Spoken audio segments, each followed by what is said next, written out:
அஸ்ஸலாமு அலைக்கும் வரஹ்மத்துல்லாஹி வபரகாத்துஹு.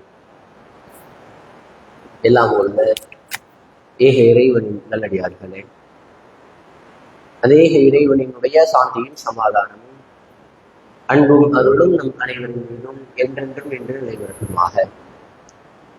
தினந்தோறும் ஃபஜர் தொழுகை முடிந்ததற்கு பின்பாக திருமறை குர்ஆனிலிருந்து வசனங்களையும் அந்த வசனங்களுக்கான விளக்கங்களையும் நாம் தொடர்ச்சியாக அறிந்து வந்து கொண்டிருக்கிறோம்.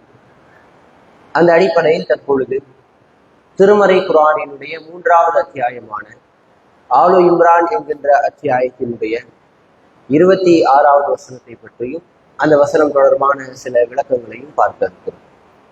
இந்த வசனத்திலிருந்து இறைவன் நமக்கு ஒரு பிரத்யேகமான பிரார்த்தனையை கற்றுத் தருகிறான்.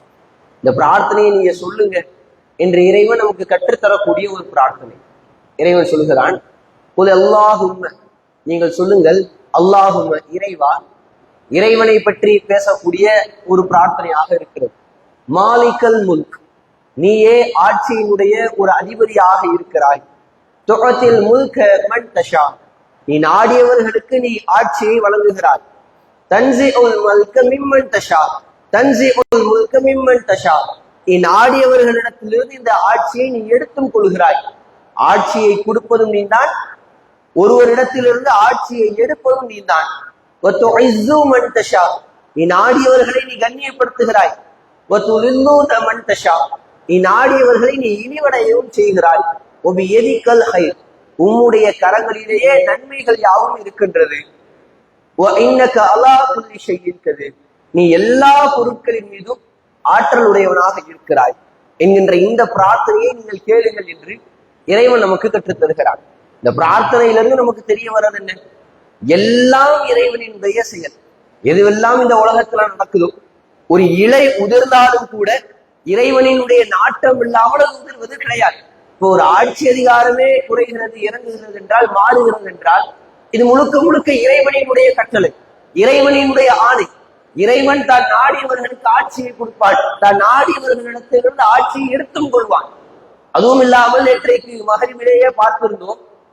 இப்பொழுது நாம் மறுமை நாளினுடைய நெருக்கத்தில் இருக்கிறோம். ஏன்னா மறுமை நாள் ஒன்று வந்து விட்டாலே அதனுடைய அடையாளங்களில் ஒன்று தகுதியற்றவர்கள், அறிவில்லாதவர்கள், அந்த பொறுப்பிற்கு சம்பந்தம் இல்லாதவர்கள், அந்த பொறுப்பிற்கு உரியவர்களாக மாறுவது, அந்த ஆட்சி அதிகாரத்தில் வந்து உட்கார்வது, தகுதியற்றவர்கள் ஆட்சிக்கு வருவது மறுமை நாளினுடைய அடையாளம் என்று நபி ஒருவர் கூறியிருக்கிறார்கள். இன்னும் ஒரு முறை நபிகள் நாயகம் ஒருவர் கூறும் பொழுது, இன்னமின் அஷ்ராத்தி ஸாஅத், மறுமை நாளினுடைய அடையாளங்கள்ல ஒன்று என்ன தெரியுமா? கல்வி அகற்றப்பட்டு விடும். கல்வி இல்லாம ஒரு மக்களுக்கு மத்தியில் அறியாமை என்பது நிலைத்து நிற்க ஆரம்பித்து விடும். இது மாதிரியான ஒரு சூழல். கல்வி இல்லாமல் அறியாமை நிலைத்து மதுபானங்கள் அதிகமாக பெருகப்படும். விபச்சாரம் பெருகிக் கொண்டு தெல்ல தெளிவாக வெட்ட வெளிச்சமாக விபச்சாரங்கள் நடைபெறும். இதுவெல்லாம் வந்தால் இது மறுமை நாளினுடைய அடையாளம் என்றார்கள். இன்றைக்கு நம்ம அப்படியே பார்க்கிறோமா இல்லையா? தகுதியற்றவர்கள் ஆட்சிக்கு வரப்போகிறார்கள். அதே போன்று இன்றைக்கு சினிமா கூத்தாடிகளாக இருக்கக்கூடியவர்கள், பல பெண்களோடு திரையில் உலகமே பார்க்கின்ற வகையில் ஆட்டம் போட்டவர்கள், இது மாதிரியான ஆட்கள், மதுபானத்தை அதிகமாக பருகுவதாக காட்சிகளை அமைத்தவர்கள், இஸ்லாமியர்களை தீவிரவாதிகளாக சித்தரித்தவர்கள், இவர்கள் எல்லாம் இன்றைக்கு ஆட்சிக்கு வரப்போகிறார்கள். அதிகமாக மக்களுக்கு மத்தியில் இருந்த அறிவெல்லாம் அழுங்கிவிட்டது. அறியாமை இன்றைக்கு நிலைத்து நின்று கொண்டிருக்கு. எவ்வளவு திரைப்படங்கள்ல பார்த்திருக்கிறோம். இவருக்கு திரைப்படத்தை தாண்டி வேற ஏதாவது ஒரு தகுதி இருக்கிறதா யோசித்து பாருங்கள். நம்ம தமிழக மக்களினுடைய நிலைமை இன்றைக்கு அந்த அளவுக்கு மோசமாக மாறிக்கொண்டிருக்கிறது. அறிவு நீங்கி அறியாமை நிலைப்பது மறுமை நாளினுடைய அடையாளம். இது எல்லாம் நமக்கு உணர்த்துவது மறுமை நாளுக்கு மிக நெருக்கத்தில் நாம் இருக்கிறோம். நாம் நம்முடைய நன்மைகளில் கவனத்தை செலுத்த வேண்டும். யார் ஆட்சிக்கு வந்தாலும் சரி, ஆட்சிக்கு வராவிட்டாலும் சரி, நம்மை ஆளப்போவது யாராக இருந்தாலும் சரி, நாளைக்கு மறுமையில் நம்முடைய நன்மைகளை வைத்துத்தான் நமக்கு சொர்க்கம். நம்முடைய தீமைகள் அதிகமாக இருந்தால் இறைவனினுடைய நாட்டம் அவ்வாறு மாறிவிடக் கூடாது.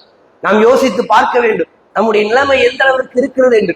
உலகத்தில் உயர்ந்திருக்கக்கூடிய எந்த ஒரு பொருளாக இருந்தாலும் அதை நிச்சயமாக இறைவன் தாழ்த்துவான். இது இறைவனுக்கு ஏற்றுக்கொண்ட ஒரு விதியாக இருக்கிறது. ஆக அன்பார்ந்தவர்களே, நாம் மறுமை நாளினுடைய நெருக்கத்தில் இருக்கிறோம் என்பதை உணர்ந்து கொண்டு நாம் மற்ற விஷயங்களை நினைத்தெல்லாம் துவண்டு போய் விடாமல், கவலைப்பட்டு விடாமல், யார் ஆட்சிக்கு வந்தாலும் இறைவனினுடைய நாட்டத்தின் மூலமாக வருகிறார்கள், நன்மை யாவும் இறைவனினுடைய கரங்களில் இருக்கிறது என்பதை நாம் நல்ல முறையில் புரிந்து கொண்டு நாம் நம்முடைய மறுமைக்கான செய்திகளில் அதிகமாக கவனம் செலுத்தக்கூடிய மக்களாக ரஹ்மான் அனைவரையும் ஆக்கி புரிய வேண்டும் என்று பிரார்த்தித்தவனாக நிறைவு செய்கிறேன். வாஹர் அல்ஹம்துலில்லாஹி ரப்பில் ஆலமீன். அஸ்ஸலாமு அலைக்கும் வரஹ்மத்துல்லாஹி வபரகாத்துஹு.